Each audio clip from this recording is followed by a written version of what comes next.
And a 1, and a 2. And my pop screen's in the wrong place. And a 3. Good morning, and welcome to the Livingston Parish News Morning Show. My name is McHugh David, publisher and editor of the news. It is a wet and wild morning this morning on after we had some rain yesterday. I know a lot of you are probably wondering about the weather. We will get to that in just a second. We appreciate you joining us if you're on Facebook Live. If you're listening to this or watching it later, we appreciate that too. We take all of these shows and upload them to our website, www.livingstonparishnews.com/podcast. We also put our long-form podcast there as well. There's video and audio versions. We hope if you're driving, you pick the audio version, over the video version. We're also on Facebook, Twitter, LinkedIn, Instagram, and YouTube. Appreciate you checking us out on those platforms. We have an app as well. We're also online, $5 a month, www.livingstonparishnews.com. And we are also in print twice a week. We have a magazine on Thursdays. Last week was sort of a flood. Where are we after 3 years, and where are we going from here? You can check that out. Today, plenty to talk about. FEMA kind of dominating some of the headlines early on this morning. But first, let's get into your weather and traffic. Still having some trouble getting used to the morning schedule. Heavy delays on Cockram and Hatchell, as well as 190 at Jubin Road. Heavy delays coming both ways. Delays are backed up today on I-12 heading westbound past Jubin Road, so you're going to have to deal with that this morning, as well as heavy delays on 190 and River Road and 4-H Club Road, where they all come together in western Denham Springs. So probably because of the rain, going to be a tough commute this morning. It is currently raining, feels like it's 78 degrees, 80% chance of thunderstorms all day. Please be careful. Please bring an umbrella. Low areas, tendency for some flash flooding, especially in areas with bad drainage. So again, please be on the lookout for high water. Do not drive through it. Survive. Don't drive. Wait for it to drain. A lot of this is supposed to end after lunch. So please be on the lookout for high water. Don't go driving straight into it. So as we jump into the headlines, as I mentioned, 2 FEMA situations going on. The first is a delegation from Livingston Parish, which includes Parish President Leighton Ricks and Director of Homeland Security and Emergency Preparedness, Mark Harrell, are heading to Washington, D.C. for arbitration with FEMA. What arbitration is, first and foremost, will be that delegation, as well as a delegation from FEMA, will sit in a room with federal judges, and they will arbitrate. They will discuss and debate the matter of roads, inundated roads after the 2016 flood.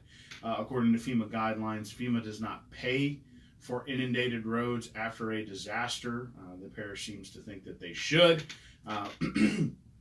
And so they will be coming together to try to find some sort of middle ground at the behest of at the behest of Congressman Garrett Graves, as well as Senator Bill Cassidy. So we'll be on the lookout to see how that updates as things move along. Also, the FEMA has elected to work with East Baton Rouge and Livingston Parish as opposed to punishing them as punitive measure for some discrepancy following the flood response of 2016. Unfortunately, the parish was unable to put together the labor to do proper inspections and permitting after the flood. They did what they could. FEMA offered them labor, to which they declined. That FEMA also helped out Denham Springs and Walker with labor. However, there was a report that was sent to the parish back in March that removed them from the community rating system, and then later they were told or sent a letter that said that all of their FEMA grant funding, which is several $100 million, as well as their access, or the greater parish's access to flood insurance, was in jeopardy if they did not play ball with FEMA. According to Mark Harrell, it was more of a slap on the wrist to kind of bring them back into compliance. Based on recent quotes from the Washington delegation, including Bill Cassidy, it appeared to be a little more than a slap on the wrist. FEMA was considering either putting the parish on probation or suspending them from the flood insurance program entirely. It would appear that after some discussions between the parish, the Washington delegation, and FEMA, FEMA is going to try to work more directly with the parish to try to help them come into compliance. So we'll keep an eye on that situation as it develops, but Livingston Parish dodged a bullet on that one. Not going to lose access to flood insurance according to FEMA. Let's hope they keep their word on that one. HUD Guidance came down Friday on the $1.2 billion grant. What that means when we're talking about things like that, because I know it confused a lot of people during the duplication of benefits saga, is whenever new legislation or new funding comes out of DC, it is awarded and everybody gets happy, but then you have to wait because there is this period called the guidance period where they are putting together a list of rules, how you can spend it, where it can be spent, how much can be spent at once, that kind of thing. For duplication of benefits, that ended up being a pretty organic 50-page document. It took them a while. We have not seen the guidance yet. As mentioned, it came for the $1.2 billion. It came down on Friday afternoon, and then everybody shut down for the weekend. But we'll be looking to see what that guidance is today. As the next step is the state has to come up with an action plan based on the guidance to distribute that $1.2 billion. So that'll be something that Livingston Parish needs to keep their eye on.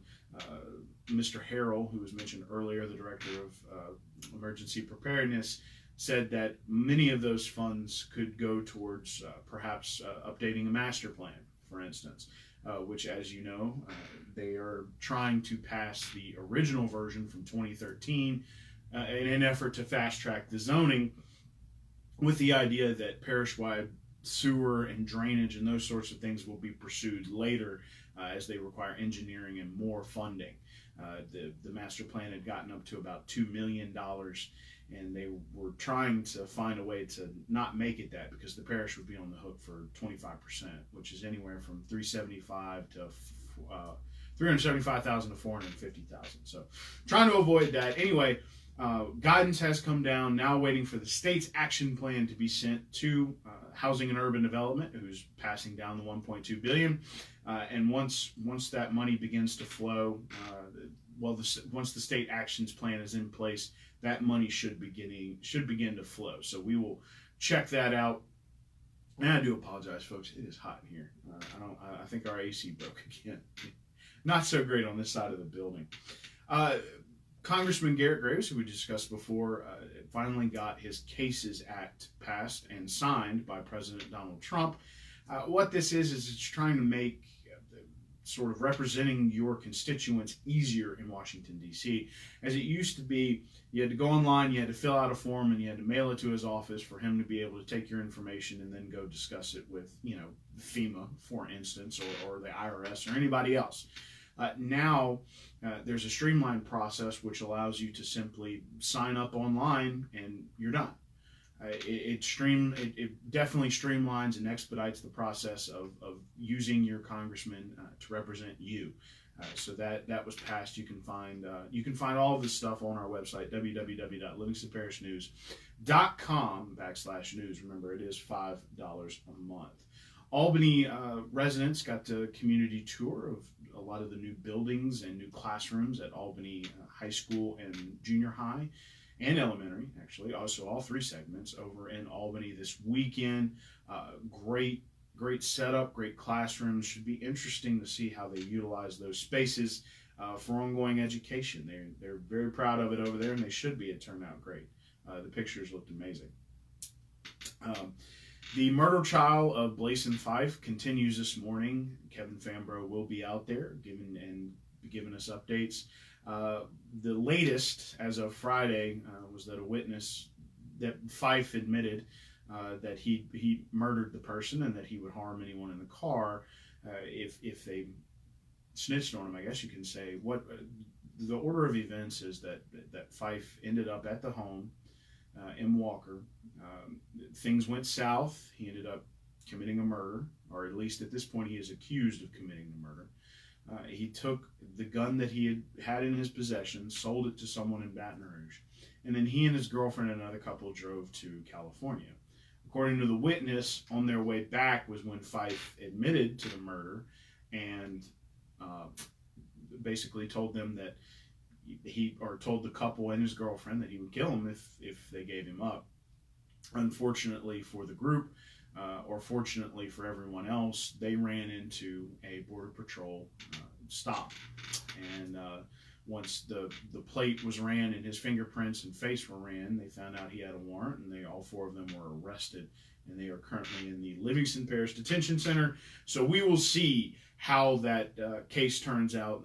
It goes into day 4 today, and Kevin Fambro is out there covering that. Albany, it's football time. We had football Thursday, Friday, and Albany had a slow start in their scrimmage against Pine, but ended up getting it going. You can check that out, www.livingstonparishnews.com/sports. Springfield put in a good effort against Central Private as they prepare for their 10-2A slate. And we will be, I want to remind everybody that our football special section will be in Thursday's paper this Thursday. That would be August 29th. We will also be handing them out at Jamborees in the first week of the season. Jamborees start this Friday, so that's exciting. We'll get more into it as the week goes along. Going to try to get schedule some time either with coaches or with our sports editor, William Weathers, to sit down, talk about the week in review, or the week ahead in football as we prepare for Friday night coverage. Last but certainly not least, Rotary finally found a chance to get all their membership together and go donate 90 pairs of shoes to the Livingston Parish Schools School Shoe Vault. Kids grow fast, and the whole point of the 5K in the spring is to collect shoes to give to the schools for those children whose parents cannot afford to continue to re-outfit them with shoes because they hit a growth spurt or things of that nature. So this year they doubled the amount that they had donated from the first 5K, so went from 45 to 90. And of course, Shoe Station has an ongoing partnership with Rotary where they donate quite a few shoes per quarter. It's about 500 pairs per quarter, and it goes for 2 years. One more time around the bend. That's going to wrap up our show today. One more time around the bend. Traffic is still heavy in all the places we discussed. Heavy delays on Highway 64 heading into Central. Even heavier delays on 190 not Old River Road. I always want to say that. 190 River Road and 4H Club Road, where they come together in Western Denham Springs. Heavy delays going all directions. Heavy delays at Juban and 190. People clearly trying to get off the interstate as there are traffic's at a dead stop starting at O'Neill all the way back past Juban. It's just a wet morning. The rain is killer. Not a whole lot of delays after that as people get away from the traffic. Small delays at the 10-12 split and a few delays heading into downtown Baton Rouge. Weather is currently 78 degrees, feels like 78 degrees. It is raining outside. Well, at least it is here at this giant metal building. Thunderstorms, 80% chance today. Please stay out of high water as heavy rains are expected in big spurts as we move throughout the day. And please do not drive through the high water. Better to be safe than sorry. Again, my name is McHugh David, publisher and editor of the news. Appreciate you being here on a Monday morning. A reminder that we take these shows as well as our long-form podcasts and post them online at www.livingstonparishnews.com/podcast. You can get the audio version, which is nice and edited, and I sound real great, or the video version as well. We have those if you ever fall behind, need to catch up, those sorts of things. These shows are usually 10 to 15 minutes long, where we catch you up with the headlines and everything that's going on. Appreciate you being here today. Coming up 4:30 this afternoon, you'll find out who will be in this seat. It'll be a nice big surprise. And again, thank you for joining us. We hope you have a relatively dry and safe Monday.